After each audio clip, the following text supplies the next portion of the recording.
Hi, Dr. Jennifer Bird here. I'm a biblical scholar, and I have just released a book called Marriage in the Bible, What Do the Texts Say? And some people are, understandably, a little confused in terms of what it is I'm doing and what kinds of things I'm covering in the book. So, I thought I would actually read the introduction. That may seem a little weird, and you don't have to watch me if you don't want, but it's a way of doing the audio version, without going through Audible. So I think it'll help clarify some questions for people and maybe get you excited about the book. I don't know. So here we go. Introduction. Next section, language matters. Some of the choices that I make in this book are based upon my own understanding of the way our language affects us. Even the labels that we use for the parts of the Bible carry some weight and meaning. Allow me to explain what I mean. Names for the Testaments. Since I come to this conversation from a Christian background, it is most natural for me to think of the Bible as having two primary testaments, those often called the Old and New Testaments. For some Christians, the Bible also contains a third section, a collection called the Apocrypha, and the contents of which were written more or less chronologically between the other two. My training has been limited to the two primary collections, Old and New Testaments, as most people refer to them, and I have yet to hear someone refer to a passage from the Apocrypha in these debates about marriage. Thus, when I refer to the Christian Bible, I am thinking of those two primary testaments. The thing is, that First Testament is the Bible for Jews. It occurred to me in graduate school that my referring to the collection of texts that comprise the Bible for Jews as old scriptures has been a part of my own internalized anti-Judaic thinking. Though Christians depend upon that First Testament in order for their second one to make sense, there's always been a slight denigration of it in the communities I have spent time in. It has always been treated as still needing that subsequent testament.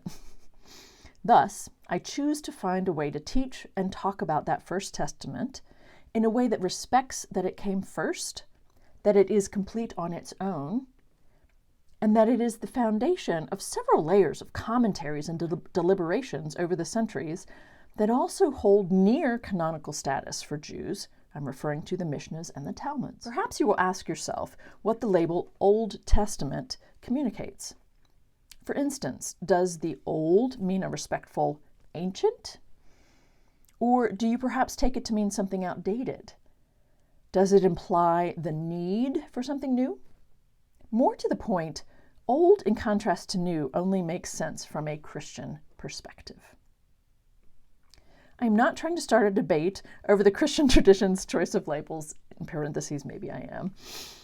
I am trying to point out why labels matter and invite you to be thoughtful about the ones you use. Since graduate school, I have chosen to call that First Testament the Hebrew Bible, and will do so throughout this book, though this label is not entirely accurate either, since several passages were written in Aramaic. The one suggestion that I vote against is calling it the Jewish Testament. All of the writings in the Christian Bible were written by people associating with the Jewish tradition at the time that they were written. Technically speaking, all of the contents of the Christian Bible are Jewish in origin. And I've done a video about that if you're interested in more about that, which I have in the footnote. So if I call the First Testament the Hebrew Bible, what does this mean for the Second Testament's name? Some suggest the language parallel and that we call it the Greek Testament. As it turns out, though, the Hebrew Bible was translated into Greek in the mid-3rd century BCE, a collection known as the Septuagint. The existence of scriptures in Greek that predate the time of Jesus by 2.5 centuries, in my opinion, takes Greek Testament out of the running. For lack of a better option, I've made a habit of calling that Second Testament the Newer Testament. In short, this label allows room for both Testaments, the Hebrew Bible and the Newer Testament, to be respected on their own. Language is one conduit of power. I encourage you to take quite seriously how the labels we use function in the creation of meaning. If you were thrown by my use of BCE above, let me clarify. The BC/AD labeling system is Christian-centered as well, since BC stands for before Christ, and AD stands for Anno Domini, which is in the year of our Lord. Since Jesus is only Lord for Christians, this naming paradigm presumes a Christian worldview. Thus, I use the replacement labels BCE/CE, before Common Era, and Common Era. And what I don't say in the book is this doesn't change the 0 point, it just replaces the previous labels. Translation choices. Throughout this book, I will default to quoting from the New Revised Standard Version of the Bible. However, seemingly small translation choices feature in this book several times, many times. At such points, it will be relevant to quote from several English versions and even to compare them with my own Wooden or Formal Correspondence translation. All such additional or alternative translations will be noted. What do I mean by Formal Correspondence translation? All Bible translation committees must decide which way to render in English or their chosen target language what the Hebrew, Aramaic, and Greek manuscripts say.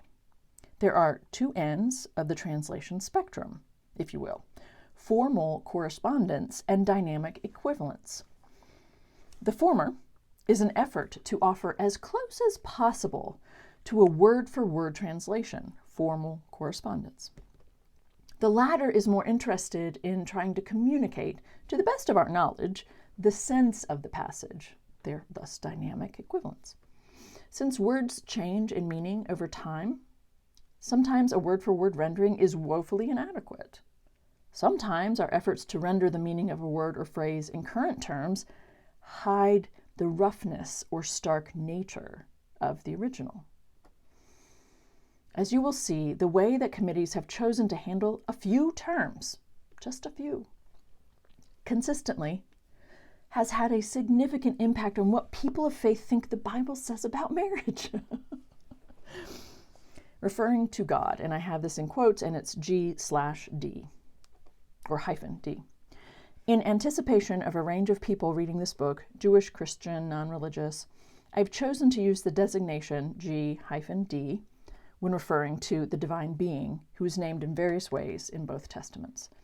I do not mean for this designation to be disruptive, merely respectful to those who prefer to see it written without the O.